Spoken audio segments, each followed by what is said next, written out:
from Portland, Oregon. I've got John Neff. John, how you doing, my friend? I'm doing excellent. I'm happy in my retirement. Yeah, man. So, for people that don't know, do you want to give them a little insight into how long this retirement plan has been developing for you? Well, I made my first record in August of 1965. Oh I my was 14 years old. Um, I've worked in studios ever since, and after 56 years, I'd had enough. So last year I retired and sold everything. Oh man. Okay. You retired here in Portland. How long have you been here in the area? 11 years. Okay. And prior to that, you were in Hawaii, is that right? Or you were in California? I was in Marin County for 9 years. Okay. And I worked at the plant studios and I had my own studio there. And then before that, I was with David Lynch for 9 years in Hollywood. Okay. Right. Yeah. Before that, I was in Maui. All right. So let's go back to the 14-year-old John Neff. Were you playing instruments then, or were you just because you mentioned recording your first album at 14? So were you playing bass, or were you engineering that record, or what was your plan? I was playing lead guitar and I Okay. wrote the song. All And right. so we went into a small studio with an 8-channel board and recorded to a 3-track Ampex tape machine, tube tape machine, and mixed it into glorious mono. Oh yeah. Nice. And I was so entranced by the process that I never looked back. I started hanging out at the studio as soon as I could drive. How did you get into that studio in the first place? I mean, who hooked that gig up? Because it's hard to get into a proper recording studio at 14. Who had the connections? My dad, Okay. he used Columbia Records for his custom pressings. He had an audio visual company in Detroit, and they made training films and sales films for the auto companies. And he had an in with the studio. Okay. You know, man, we've got a lot of Detroit guys in the Portland area. No, in the music scene. I think you probably know Mike Skill, right? Oh, yeah. Yeah, yeah. I've done a bunch of work with Mike, and he's got crazy things to say about old school Detroit days for sure. But so your dad had the contacts with the studio, and he saw John recording or rehearsing at home, saw you practice your guitar, and he decided, all right, we need to get some proper experience under the boy. Did you? Yeah, we were making up our own songs. Okay. I was influenced by Chuck Berry and the Beach Boys, and Nice. that was the style of guitar that I played. But I was also influenced by Dick Dale Oh, right on. and his surf music. His guitar tone floored me. Okay. And Yeah. uh, so on my record, I'm playing a Gibson Melody Maker guitar that I bought in 1963 and a Sears Twin 12 Dan Electro amp, and it has such a unique sound. You bought that guitar in 63. So what year were you recording this then? 65. Okay. All right. 65. And at that time you said Chuck Berry, Dick Dale. So you had the surf guitar, you had that kind of blues, that the blues influenced rock and roll stuff, and Beach Boys. So were you a singer as well? No, we had a Okay. singer. His name Okay. was Chris Chappell. All right. You still connect, you still keep in touch with your old bandmates from those days? We had a 50th reunion My God. in 2015 of the record, and all the surviving band members, one had passed away, but all the surviving band members were there, and we got together and had a get together and a meeting and some pictures. Right. So, I mean, people that may not realize how sort of wide the depth and the breadth of your career has been, but these other guys in the band, did they continue to go on and pursue music as a full-time career? One did. His Okay. name is Dale Cath. He was the rhythm guitar player for me in the Ascots in 1964 to 1967. Okay. And where's he living now? He's in Clarkston, Michigan, Okay. which is right where, almost right next door to where we were when we made the record. Okay. In the mid 60s. So you just predated artists that were really blowing up there. I mean, I know Alice Cooper was really, primarily Michigan then, right? Before he'd gone on to Phoenix I and knew Vinny okay. All right. in Detroit, and in 1968, uh, we were rehearsing on Brown Road in Pontiac Township, Michigan, and their coop was their farm was on Brown Road, and we knew each other, and we'd hang out in each other's practice places. Really? Okay. And so you got to watch that evolution of Oh yes, Vincent Furnier, Alice Cooper's sort of his legendary sort of novelty status, right? I mean, he started out as probably somebody fairly normal, I would imagine, right? And then developed yep. more of a shock vibe. The Alice part came along later. They Okay, were a good band before they even had that name. sure. That and stylistically, what kind of stuff were they doing? Um, just straight out rock and roll. Okay, so yeah, it's not like you guys were competing for the same audience then at that point. No, Okay. no, I was competing with Bob Seger, Oh yeah, right. Another Michiganian. Is that how you pronounce it? Michigander. Michigander. All right. All right. And a bit before Ted Nugent sort of blew up in the scene. And I knew Ted. We had okay. the same guitar instructor as kids. All right. Uh, Ted was a fabulous guitar player. I don't agree with his politics, but he's a great guitar player, and he was a good friend back in the 60s. Isn't it sad that somebody's, sort of the pedestal that they get on outside of music can really change everybody's perspective? And I was a fan of some of the more, I don't know, the less successful stuff that Nugent did, even later in his career, like Tied Up in Love, when he came out with that, it really showed Oh off yeah, a lot of his guitar, and it was big rock and roll stuff. But yeah, I mean, I'm not a fan of his politics either, but it's unfortunate that that's what becomes the first thing that people talk about anymore. I Nugent, know. he's a legend, right? I mean, the guy has changed music in so many respects, and it's, I guess that's a fault of his own, right? That he used his platform for more than just music. But Yeah. but yeah, man, I just had Tyrone Hendricks, a drummer from, he's played with Prince. He's a local guy here, plays a lot of gigs, jazz gigs. And I've recorded Tyrone. I figured you probably had. I did the Quick and Easy Boys album. Oh, man, what a wicked drummer, right? But, Oh yeah. but he was talking about the sound in Oakland, that there's this distinctive sound. And then I started thinking about all these other guys that were from that area and realizing how many people I know from Michigan now. And really, there's an eclectic mix of different artists that have come from there that have really made a stamp. But there are so many prominent bands and artists that have come from that area that have changed the music industry. I mean, you got to be pretty proud. I've talked to Mike Skill about this a lot. That Romantics, were Oh looking yeah. they were looking a lot at the New York scene, doing a lot of the CBGB's gigs and Oh seeing the New yeah. York scene as an influence. But I'm blown away by how many, and even just across the border, right? You just hop over to Windsor and you've got all the Canadian artists that were really influenced by the Detroit scene too, right? So My first television show was on CKLW Channel 9 in Windsor, Ontario. really, They started playing the Ascots record on their AM radio station, and they had us come in and do a show, Swinging Time, which was an afternoon dance party. okay.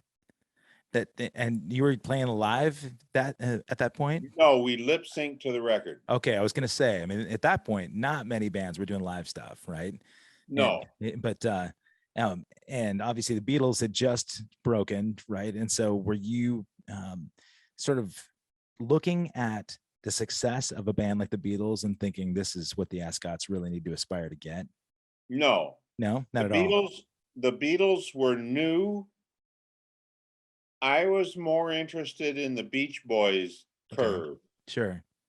that kind of music. Yeah. It was more exciting to me guitar wise. Sure. Yeah. You know, it's interesting. I've never been a lyrics guy until the last couple of years.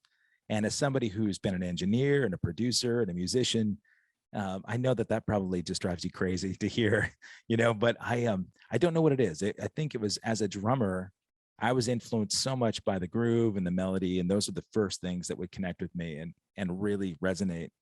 And then the last couple of years, after having to slow down my life entirely, then I got a chance to rediscover music again. But when I would talk to other people who were really involved in production, they talked about like Pet Sounds, you know, that of course, you know, people have said it's the greatest example of a recording on the planet. Outside of your own work, of course, do you kind of agree with that assessment about Pet Sounds as being like sort of the prime goal, prime objective? It's one of my favorite albums. Okay. I bought it new. Yeah. Um, I saw Brian Wilson at the Schnitz here a few years ago, and he played the entire album live. Oh, man. It was stunning. Yeah. I love that album. I think the Beatles went further with Sergeant Pepper's. Okay. In terms of production and just like stretching like pushing the entire envelope, or what would you say about that as album that reached farther? Well, the performances are stunning. Yeah. They weren't studio musicians, they were the band. Right. And uh, the songs are just so stellar. I mean, I was given a file with the individual tracks for 4 songs from Sergeant Pepper's to look at mixing it in surround. Oh, wow. And so I got copies of the masters, and I couldn't cut it up and make it work in surround. It just fell apart. It Really? just didn't work. Okay. But getting into those tracks and listening to what they actually played was stunning. Yeah. That is, to me, the greatest album of that era. Okay. And it's followed by Pet Sounds and the Jimi Hendrix Experience album. Okay. All from that generation then. So yeah, you've got sort of mid 60s there as that generation. Let's maybe jump forward to another decade. Like, what do you feel like is the greatest 70s record recorded? Oh my, that would be Electric Light Orchestra, A New World Record. That's their double album. Okay. Yeah. It's stunning. It's so well made. I like all of ELO, but that record stands out as a production masterpiece. I love that. You know, are you able to listen to a record and actually just appreciate it for the songwriting and not really listen to production, or is that just impossible now? It's impossible. I'll bet. I have almost 4,000 albums, and I just got a brand new turntable last fall, and I've been listening to my albums again, and there's nothing like vinyl. Yeah, I agree. The analog, all analog signal chain, these records sound terrific. You know, I was even thinking about you in production because you've done so much in film too, and film and TV, really. So Yeah, can you watch a movie and not get lost in the score, you know, or is it just so distracting if you, well, I guess it's, that really depends on how it's recorded and how it's scored, right? Because I guess if it's done so well, you're not even really noticing. It just enhances the movie. that's correct. Okay. But I didn't just record scores for movies, I mixed 24 feature films Wow. and 15 shorts. Unbelievable. And so you have to deal with dialogue, enhanced effects, and the music stem all at once, and create a 6-channel mix for the theater. Okay. It's quite a job. I'll bet. Yeah. How do you even get into that kind of development, if you're producing a record, it's one thing, right? Because you're thinking in stereo essentially. Yep. But when you started to get into film and like theater production, where do you start with something like that? Well, The Straight Story was my first film in 1999 with David Lynch. I had never mixed a film before. I had never mixed in 5.1 before, and I had never recorded an orchestra before. All of those things I had to do for that film. I dipped into my record and radio history and realized that dialogue is king and everything else is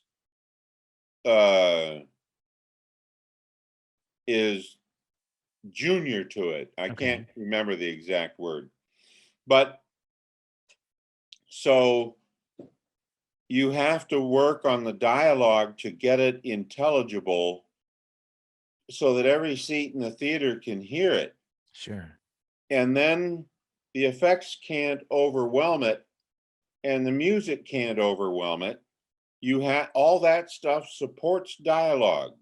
Sure. Yeah, I would imagine. I mean, we've all seen movies that may have been mixed improperly, right? So yes. when the dialogue is kind of muddy and hidden, there's nothing that drives me more crazy than that. And you see independent films that way quite a bit. You know, you can see where they just skimped on production. If you were able to, because you were, you know, it was instantaneous when I asked you about the masterpieces that were recorded in those decades. But how about film scores? What is the ultimate film score that you've heard? You know, I guess in terms of like both music and maybe just the score itself.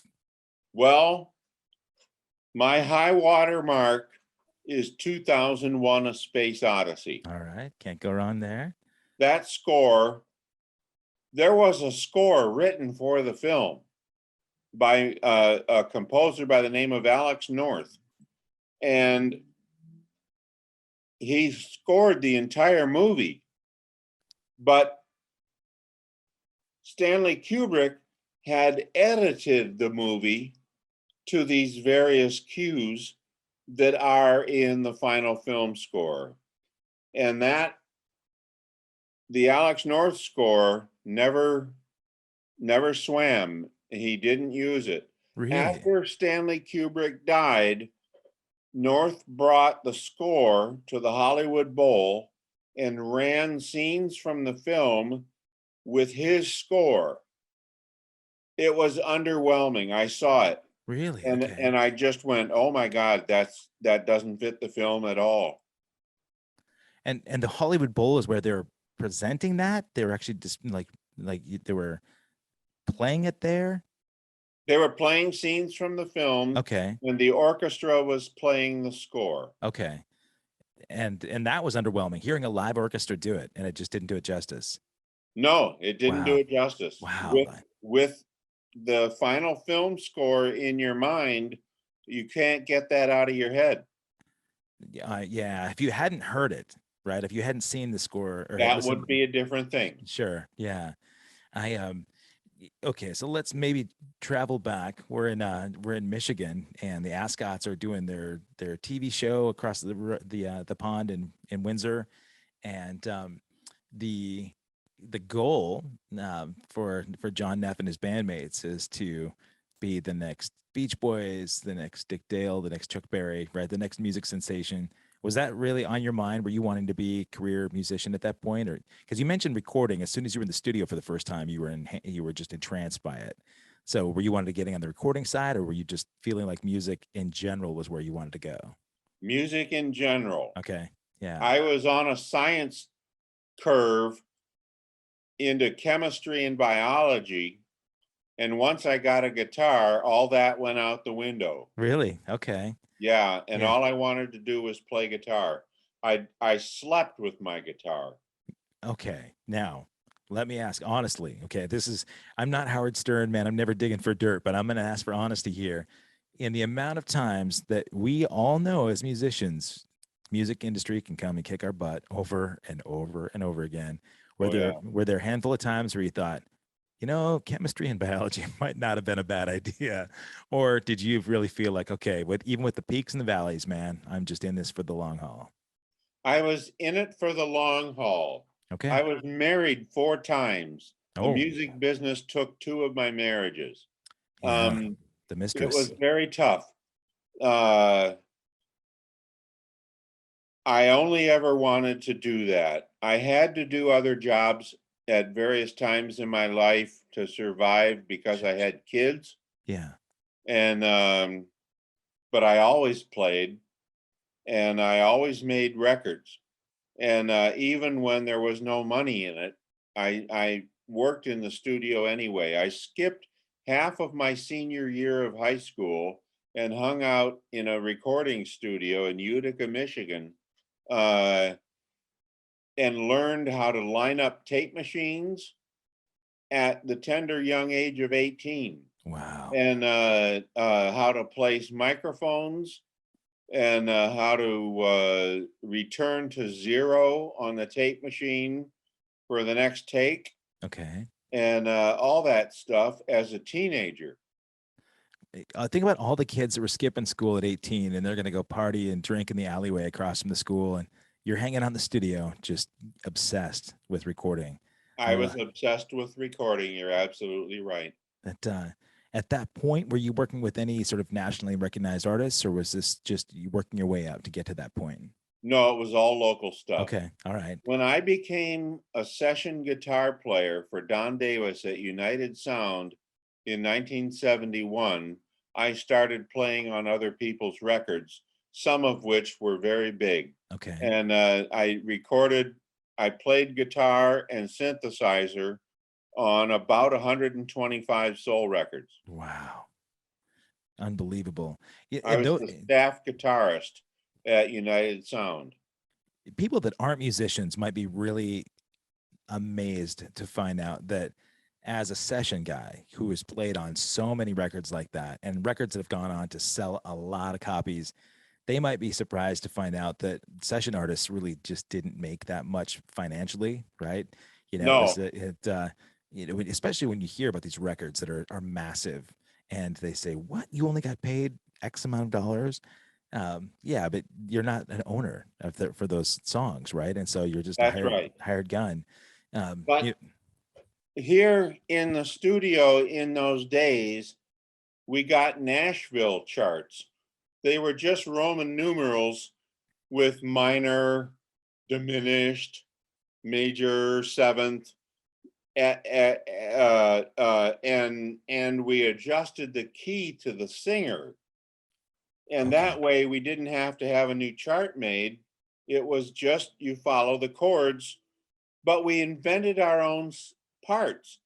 And like on I Can See Clearly Now, the little bum bum bum bum bum bum bum bum, that's my Arp Odyssey. No kidding. Yeah. Wow. And they wanted a candy track and didn't know what.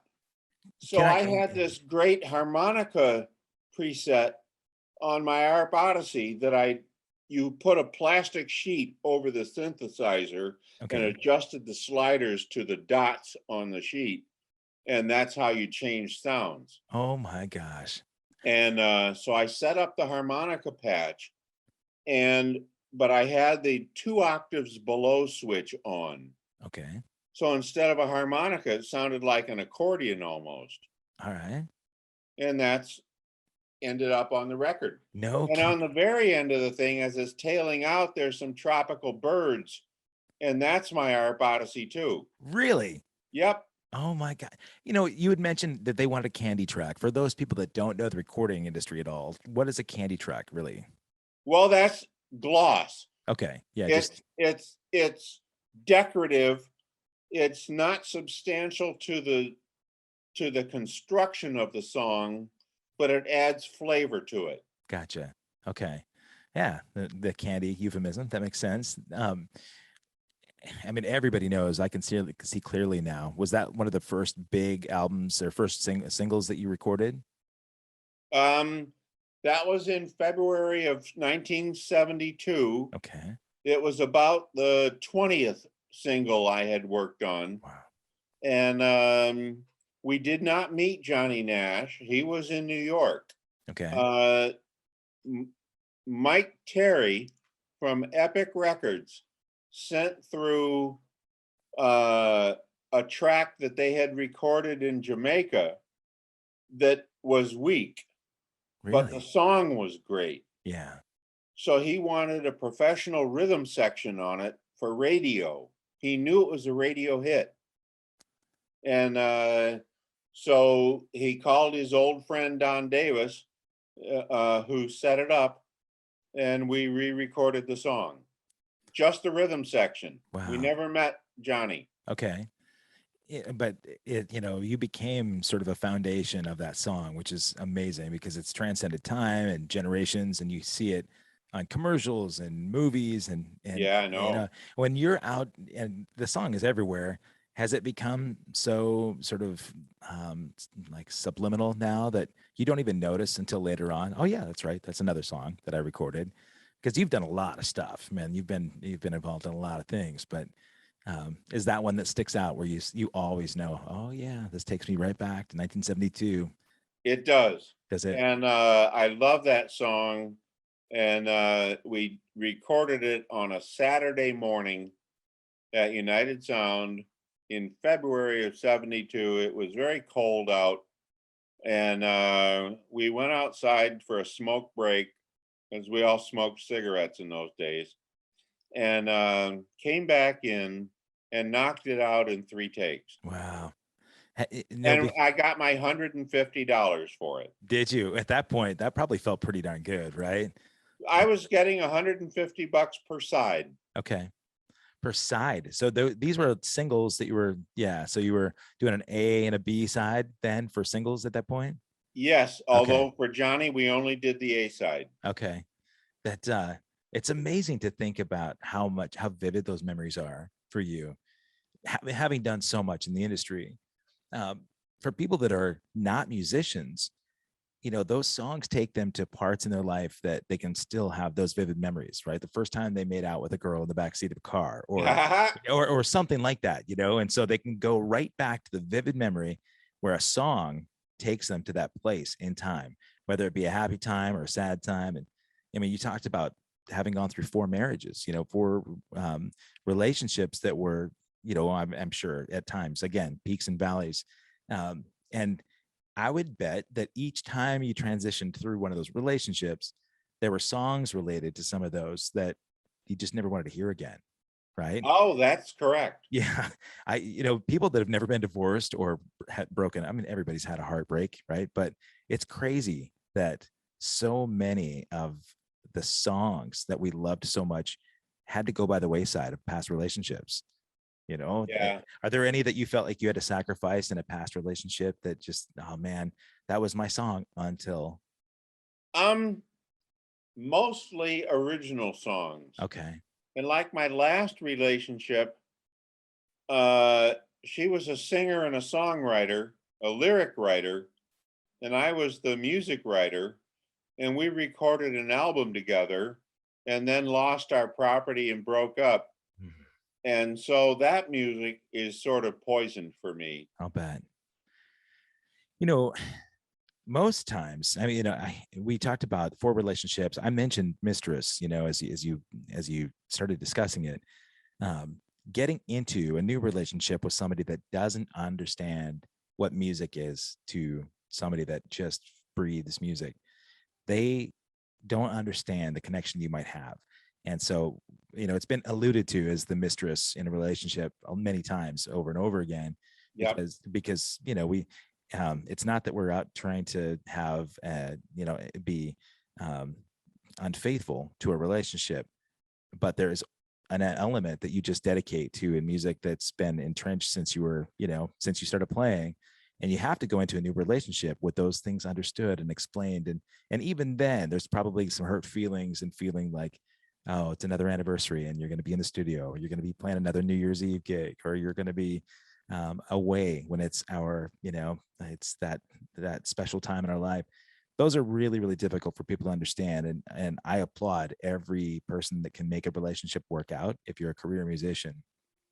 Yeah, it's tough. It is. I mean, so I don't want to, like talk about anything you don't want to, not comfortable with, but I, I'm kn- fine. I know that, some of the discussion that you and I had when we first met, it broke my heart, man, because I knew that you had dedicated your entire life into building studios and having like the most incredible performance and recording environment put together. When those relationships went away, so did that life goal of having these studios. So maybe we can talk about, like the transition. You went from Michigan. Where was the next spot that you went to? I went to Toronto, Oh, okay. then Phoenix, then Maui. Okay. And Maui, that was it you had the Steely Dan connection there, right? Wasn't that why you went to build a studio there? Yeah, Walter and I built a studio in Ulupalakua, Maui, Wow. and we recorded Donald Fagen's Kamakiriad album there, and Okay. Walter's 11 tracks of Whack album there. And I recorded Buffy St. Marie, Willie Nelson, Sinead O'Connor, and other people there, as well as Hawaiian albums for my own record label. Okay. Wow, let's see, what year was that you went out there? I went out there in 1979, Okay. and I left in 1993. Wow. So those were real formative times for you too. I mean, because you did a lot of records, obviously outside of Walter Beckett records. Um, who else were you working with at that point? Well, the first one in was Willie Nelson, Oh my gosh. Wow. and Okay. we recorded some of his hits for him to sell on TV to raise money for his tax bill. Oh, okay. Yeah, that was in the midst of him trying to get back. He had millions, right? That he was owing. 16 million. Oh, that's crazy, man. And we made this record with local players, and his sister came in for piano on a couple of things. And uh, it was to raise money for his tax bill. And Walter Becker said cash only, no credit. Really? Yeah, because of Willie's tax Right. problem. Yeah, right. Was he that much of a business guy, Walter? He knew ahead of time. He'd been burned by musicians and people in the industry, and Oh so yeah, he was yeah, very I'm trying to think of the word. Nothing negative. he's savvy. He was very street savvy, Yeah, and he didn't put up with much from anybody. I'll bet. Well, you can only get burned so many times, right? Before you just develop sort of a hardened shell. I was thinking about your relationships with people in the studio, because somebody like Willie, you get pretty close to, right? Yep, How long was he in the studio with you? that was about 10 days. Okay, so in 10 days, you can But get to. he borrowed my Martin D41 guitar for the record because his was seized. Oh, really? Oh Oh, they took his my guitar, God, he didn't even have a guitar. and all he had left was the Maui house. Wow. And so I loaned him my guitar. We made the record, and then he kept my guitar for another couple of months till he got his back, and he signed it when he gave it back. So I still Really? have it today. That is beautiful, man. I was gonna say in 10 days you can really get to know somebody. Oh You're yeah, you're around each other so many hours that you get past the superficial stuff, you get yeah, past the songwriting, and you get past talking about the tax bill, and you get into real stuff, oh yeah, real and on both sides, right? He gets to know more about you, and those peaks and valleys I talked about. The relationships you get to develop in the industry, I would imagine, are so precious to you. I would think that I know how deep the relationship went with you and, like, say, the David Lynch, right? In both in the film oh and yeah. the music and recording. Um, for people that don't know about that connection and that relationship, do you want to talk a little bit about how it started and what you ended up doing with David? Sure. After I moved back to the mainland, I built a studio in Phoenix that was too big for the market, and Okay. it failed. Um, Everybody with any money went to Los Angeles. It was only a 1 hour plane flight away. So my studio went down. But the architect who had built the Maui studio and designed the control room for my Phoenix studio wanted to form a new company to equip the studios that they built. Okay. And they built over 200 studios all around the world. And so they wanted to be able to supply the console, design the patch bay, uh, manufacture the wiring, install the whole studio to these custom owners who had no clue as to what to do with their new studio. Well, David Lynch was one of their clients. They designed his studio. Okay. And I met with David and Mary and laid out, I actually wrote them a book, a spiral bound book of a proposal for cinema sound, a 22-foot screen,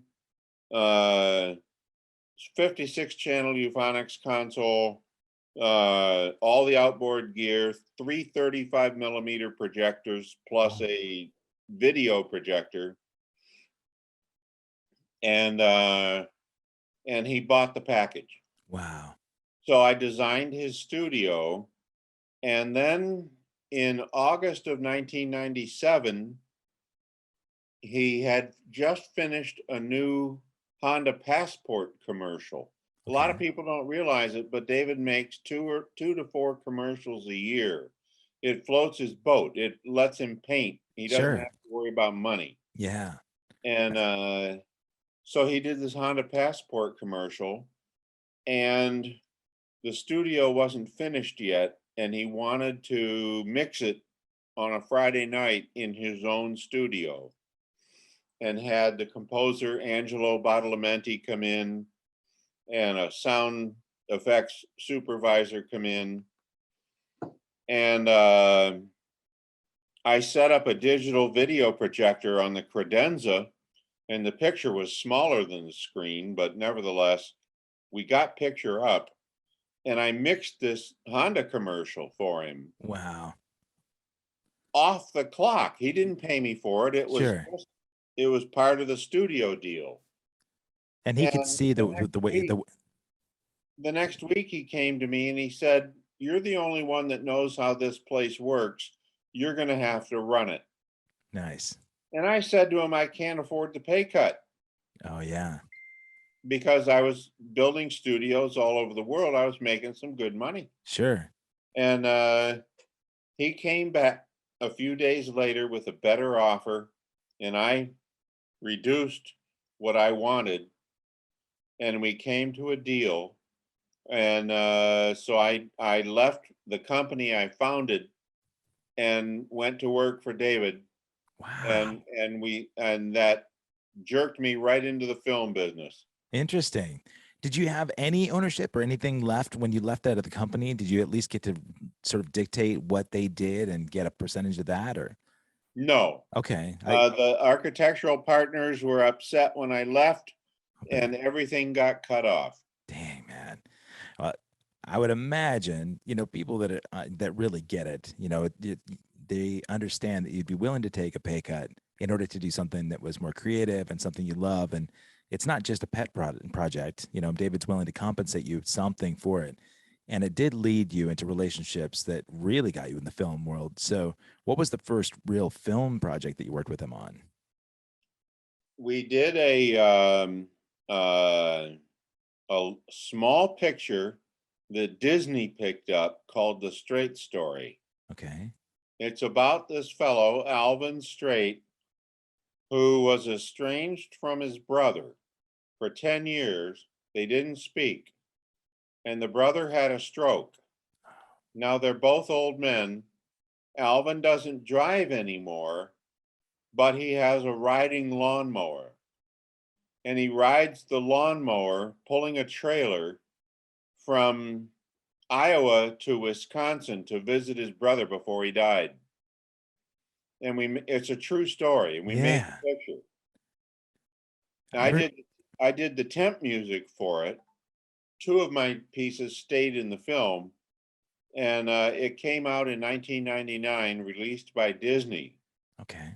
It's an excellent little film. Yeah, I think I remember when that came out, and it's got some big names in it too, doesn't it? Richard Farnsworth Okay. was nominated for an Academy Award for his portrayal of Alvin Strait. Sissy Spacek played his daughter, and Harry Dean Stanton played the Right. brother. And it seems like David Lynch had a lot of connection with Harry Dean Stanton, right? Because he's been in several Lynch films. Oh yeah, Yeah, Harry Dean and David were great friends. that I think synonymous, things about them. I mean, and I did see David's. There was you probably saw this. It kind of went viral. David's response to Putin when Ukraine was being invaded right at the beginning, and David Lynch did tweeted about just talking about decency, just pleading for, sort of sanity at that point. And I'd had a filmmaker, Ian Eames. He was actually an animator who had worked on like Pink Floyd work. And I had him on the show as well. We talked about this right around that time that David Lynch had used his platform to at least plead for some peace and decency. And I thought that's the first time I've really seen David come out and be vocal about opinions like that. But I applaud him. I think oftentimes he let his work do the talking, and I like that you mentioned that he would do those commercials and commercial work to allow him to paint. His work is very eccentric in some ways and artistic, and doesn't really care so much about Hollywood's appreciation or at least approval, for blockbuster movies or anything like that. He Yeah, he truly is. doesn't care about that at all. Yeah, And these movies don't make any money in the theatrical release. right. They make money later through broadcast and pay-per-view and DVD sales and Blu-ray and things like that now. But uh, it's all art to him. They are moving paintings. That's a beautiful thing. To be able to be in a position where you can get the commercial work to afford you an opportunity to just pursue your passion like that. Uh, and how long did you end up working? I mean, are you still doing? Because I know that you go to some conventions and you do some of those events that are Lynch specific, or at least I know there are Twin Peak conventions, right? Is that right? Yeah, I Okay. go to the Twin Peaks festivals, but CBS pulled the license, so there's no more Twin Peaks festival. Wow. Yeah. But I went to the Lexington Comic Con in March. There was a big Twin Peaks panel, cast members, and I went to that, and I had music in the return of Twin Peaks, the season 3 that happened 5 years ago. I did not work on the original series, Okay. but I did work on the return, and had a beautiful song in it called "No Stars" with Rebecca Del Rio. Oh, and you actually wrote that with her? I wrote it myself, and Nice. she wrote the lyrics. Oh, that's beautiful, man. Good for David you. wrote the English lyrics, she wrote the Spanish lyrics, and wrote the melody. Okay. That it's nice that you can actually be able to combine those passions, right? Where you're writing, you're writing your music and introducing that to the productions. And it's great that David, trusts you to be able to, present that as well, I'm sure. What kind of friendship do you guys have outside of the business? Well, he was upset when I left. I'll bet. In 2005, I left and bought 20 acres in Marin County across from Skywalker Ranch Wow. to build my own studio, and went off on that wild goose chase. Well, at the end of my contract in 2004, he said, "You care more about that place than you do this place, so maybe you should go do that." And so we didn't renew the contract, and I left. And uh, but we talk every year on his birthday. I call him, and we email a number of times a year. And we have an album out together called Blue Bob. Really? Okay. Oh yeah, it's quite an album. Well, do you have some regrets about having made that decision, feeling like it affected the friendship too? Yes. How bad? I shouldn't have left. I had a new love who lived in Marin County and was a software engineer up there. And uh, I just left my old life behind, and that was kind of a mistake. Although I went on and mixed another 20 films and made another 100 and some records in Uh, Portland. of course. Yeah. I mean, it's one thing that you didn't let that beat you, and regrets are always tough. I mean, to talk about it and looking back at those things, it's hard not to look backward and think, okay, I wish I wouldn't have, or woulda, coulda, shoulda, sort of Yeah. thing.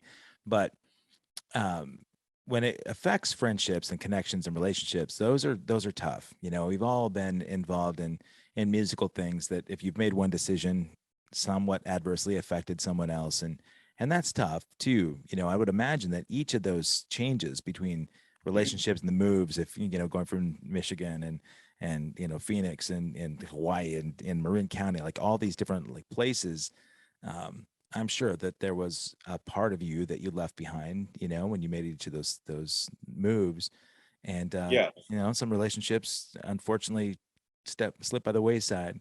How about some of the real positive ones? You know, the great friendships that you felt like you developed from some of these artists that you've worked with in the studio. Oh, Walter Becker and I were such good friends.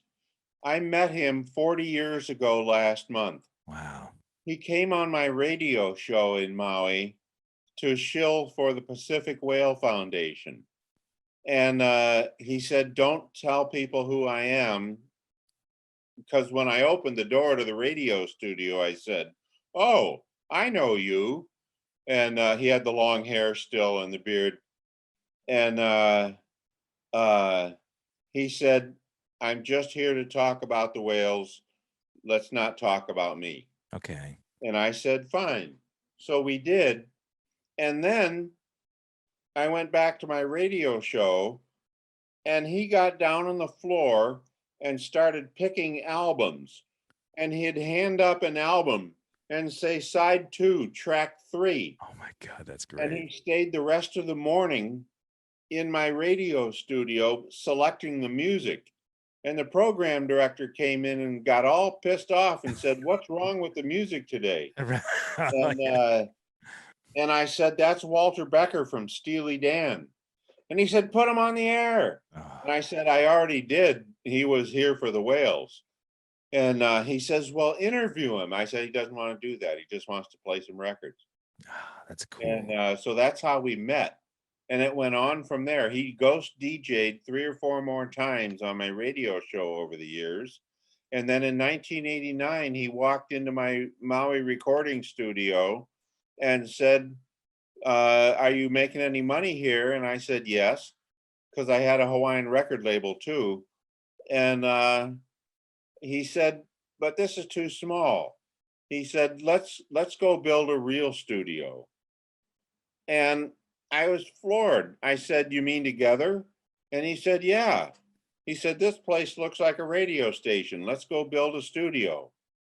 So we went out looking at property and settled on 7 acres in Ulupalakua. Wow. And uh, he was probably the greatest friend I had in the last 30 years in the music business. Wow. He supported me.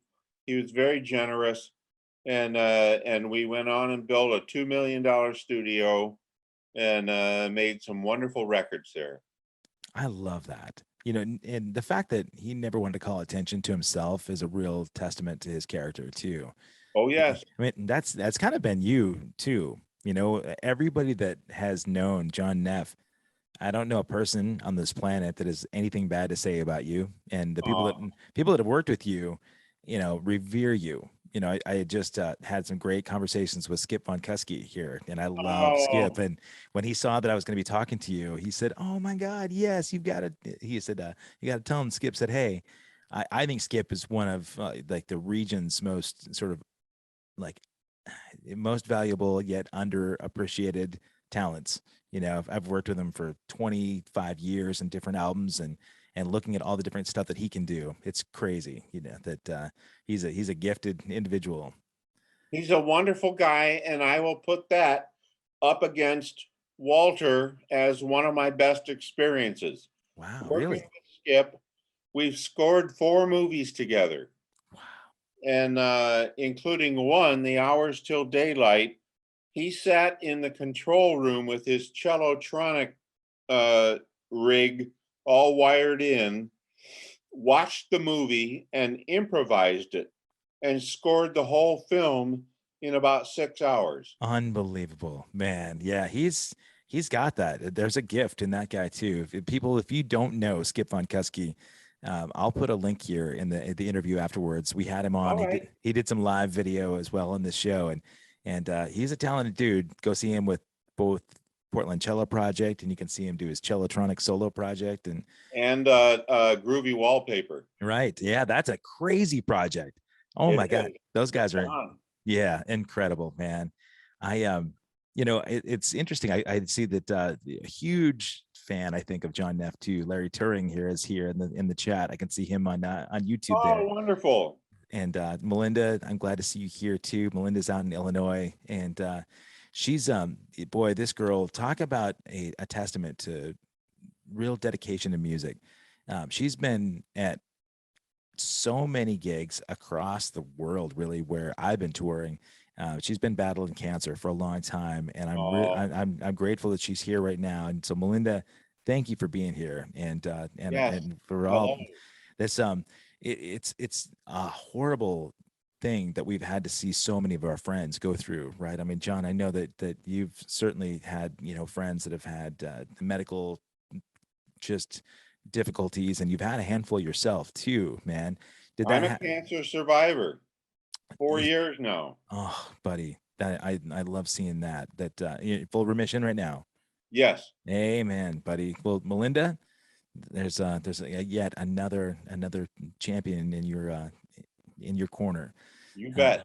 um how about, and musically, I know that you'd been doing the Christy Joseph project. Are you still playing as well? I know that you retired from recording. Are you gigging some still? I am. Okay. I still play bass in Christy Joseph's band, Okay. Christy Joseph and the Purpose. We have 4 albums out, Okay. including The Awakening, which was the last album I recorded at the Lab Studio last year. That just came out, and we're doing a CD release party June 26th on that. Oh, where's that? That'll be at Christy's house. She Okay. built a stage in the back. She's got a great big place in Garden Home, Nice. and she built a stage there. So Uh, we're going to have it at her house. June 26th. Okay. Uh, I've been asked to play a new track on a David J. and Darwin Miners track called Night Crickets. Okay. And so I just bought a new guitar. I've got 8 guitars now. I sold 42, Oh my God. but I Wow. bought a couple back. I just can't be without a certain number of guitars. Sure. And I just bought a new Rickenbacker 12 string. Oh, you did. Oh Yeah, my. and I'm working on that. My playing is out of practice, Okay. but I'm working on it. Yeah. And that 12 string has such a beautiful sound that it's my vehicle back. There's some of the candy you're talking about in that guitar. Oh yeah, Yeah. That uh I know that you sold off a lot of stuff in the studio. You sold off your drums. I'm trying to think of who got your DWs. my son. Oh, he did. Good deal. He Got the, bought my kit, 4 snares, and I had a 62 Gene Krupa Slingerland oh, snare wow. that he sold to Jose at Revival Drums. And but he kept all the rest of the drums, and he's playing drums in a heavy metal band right now. Really? Yeah, Okay. he's a bass player, but Okay. he had those drums when he was a senior in high school. I got those drums, and he's played them all his life. Wow. That's great, man. What's the band called?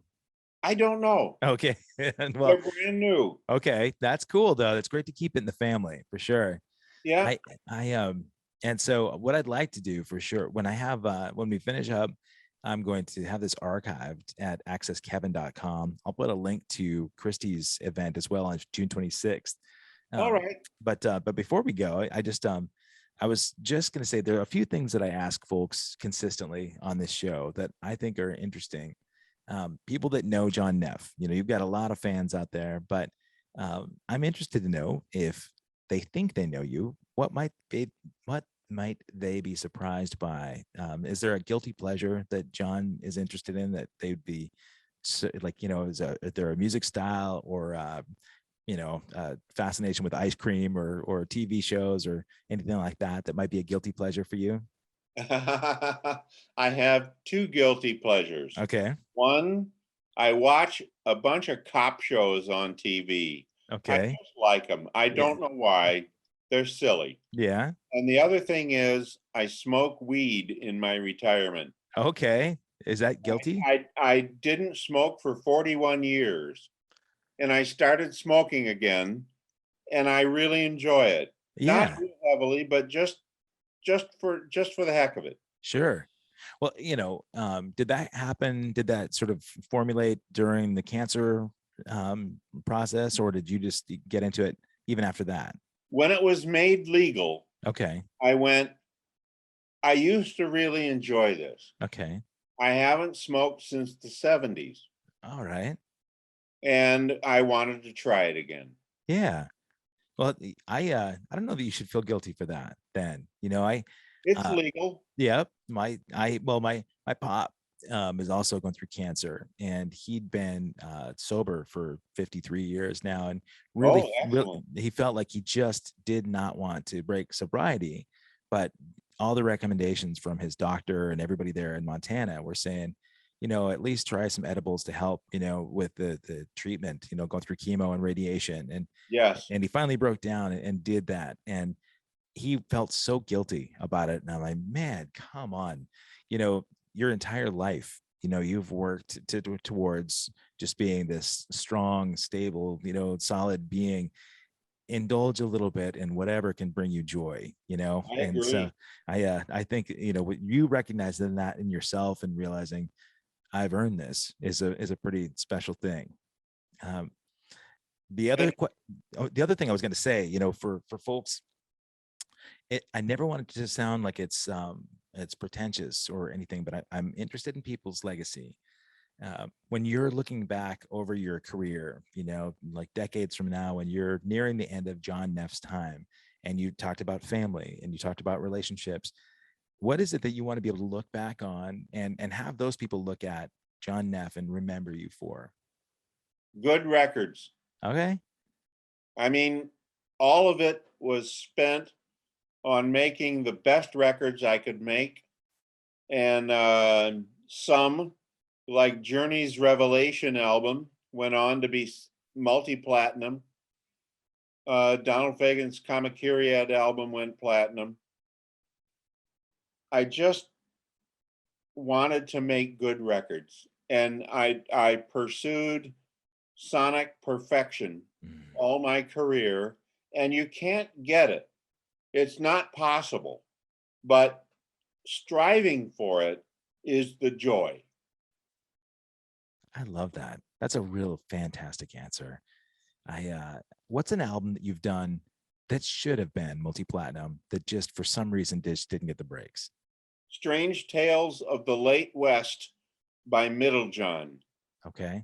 It was an album, a crazy country album I made in Maui in the mid 80s 14 people die in the course of this album in the songs. Yeah, I was gonna say. It's an old Western album, and it is so good, and the performances are so good. The songs are so good. It's a shame it never hit. Yeah. Wow. Just knowing that, being able to go back and look at these things, if the album's still available, if you can still get it, it'd be great to be able to track that down. No, I No, have the only copy. really? Yeah, On vinyl? on CD. On CD. Okay. Yeah, man. It That was all done on tape. really. Yeah. Yeah. Those memories are gonna, they're gonna pass on in your legacy, really. Yeah. It's unfortunate because we all know records that you think, oh, that should have easily been, up there with Sergeant Pepper, but in our own mind. And I think it's somewhat sad, but also amazing that there are such creatives out there, and it's great that they have you facilitating, the ability to get that music out there. You've earned your retirement, my friend. You certainly have. But I'm Thank glad you. I'm glad you're still playing live. And Oh do you yeah, I'll never put down the guitar and the bass. I love them both. do you have a favorite guitarist now, like modern guitarist? Hmm. I really enjoyed the new guy in Steely Dan the other night, Oh yeah. Oh, what was He- his name? I'm sorry. Adam Rogers. Okay. He's the new second guitarist in Steely Dan. He's excellent. And he also worked on Walter Becker's 11 Tracks of Whack that we did out at the Maui studio. So he has a connection to the band through Walter, who Okay. is no more, but Right. nevertheless, Walter was half of the band. Just that gig is almost impossible to come into, right? I mean, I know like Keith Carlock, I love his drumming so much, Oh, man. he's Like so he's good. such an amazing drummer. But anybody coming into Steely Dan, it's gonna be you're gonna have haters out there, no matter how good, what a contribution you make to the band. There's always gonna be somebody that has something to say if you're not original, right? But the Yes, and I see that on the forums, and it's unfortunate. yeah, it is. Well, a lot of times those purists, if you will, are not true creatives. I think, musicians are out there that are pointing fingers and talking about certain artists or certain bands that are just not worthy. And I think, what have you done to be creative and influence and contribute to your art? It's more about like living anonymously in forums and dogging guys like this. And I went to McCartney 2 weeks ago. I took my son. He's such a diehard Beatles fan. At 10, he knew more about the Beatles than I ever did. And I Wow. was so grateful to take him to Seattle to go see the show. And I was brought to tears by his joy watching my son, who's 20 now, laughing hysterically to the point of tears because he was so happy. And McCartney was unbelievable to me. He did 37 songs. He's 80 this next month, right? And Wow. and he played over 3 hours. And by the third hour, right, when he's going into his encore, that's where his voice started to crack. But he still sang with such energy and passion, and his humor was there, and his humility was there. There were things about his performance that, unless you're really a professional musician, you wouldn't pick up on some of the delivery, and I know it's canned. He says the same stuff in every town, but he gave attention to his monitor guys and the guys driving the trucks and the guys selling the merchandise and the guys that are doing lights and all the guys that never get recognition, that it's such a thankless job for.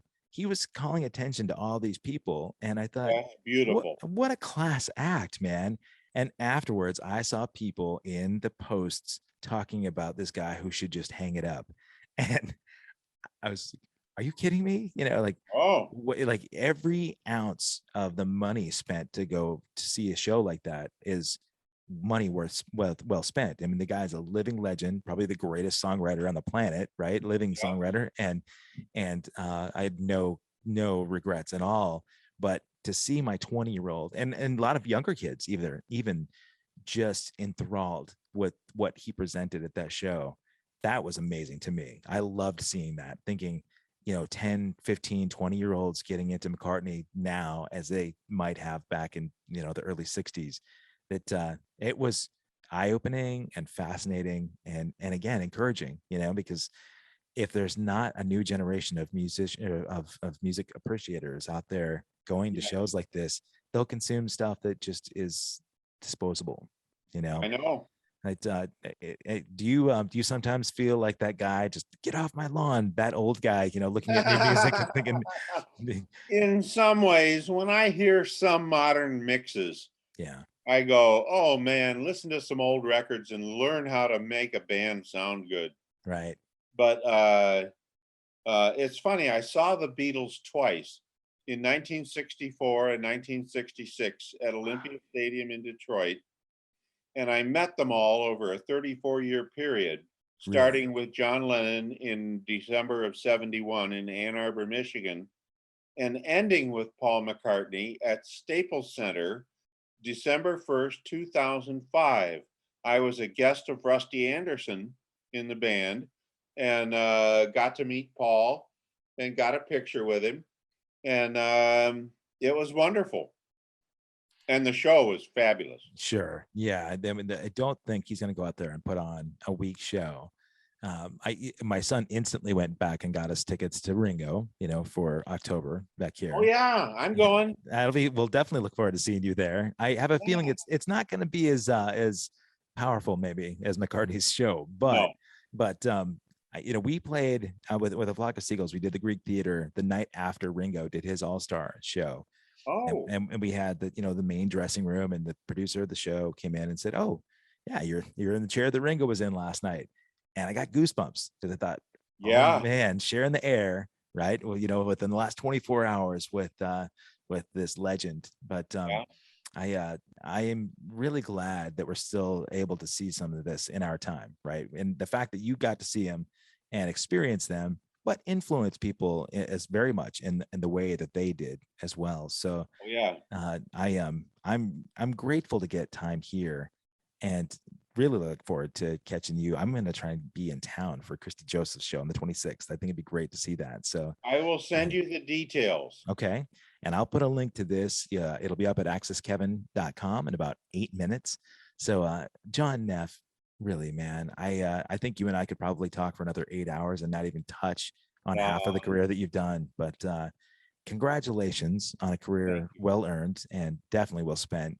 And I'm grateful that I get to know you a little bit more, folks. If you are interested in catching John, I'll also put a link to his discography. It's miles long, and so you can take a look at that and his Thank filmography you. too. So I'm grateful too, man, that you kicked cancer's butt, and you were able to share some time with me. If you wouldn't mind, guys, and you got here late, go back to the beginning of this, hit subscribe and like this video so you can go back and look at the other 247 videos that we've got on All Access Live. Got some great guests Wow. coming up. I've got Sugar Hill Gang, if you remember those guys back from. Oh yeah. So I got Master G and Doug Wimbish from Living Color. They'll be on in the next week. And Doug. yeah, do you know Doug well? No, I only met him once. Great guy. Unbelievable dude. Yeah, man. We spent a bunch of time on the 80s cruise a couple weeks, like about a month ago. And I had no idea that he was the original bassist in Sugar Hill Gang too. So Oh, but I'm a big Living Color fan, and we talked all about those early days. And he's been on a lot of records too. Did not even know. He's one of those cats that just in New York, man, they get a hold of a handful of dudes and use them as those ghost players, you bet. But so yeah, man, folks, subscribe to the channel, go back and if you're in the area, please go check out Christy Joseph and watch John Neff do his thing. So John, thank you very much. And Larry, thanks again for commenting here. It's been a blast. Have a wonderful week, my friend. And Thank you, Kevin. I will see you soon, buddy. All Thank right. you. Take Bye care. now.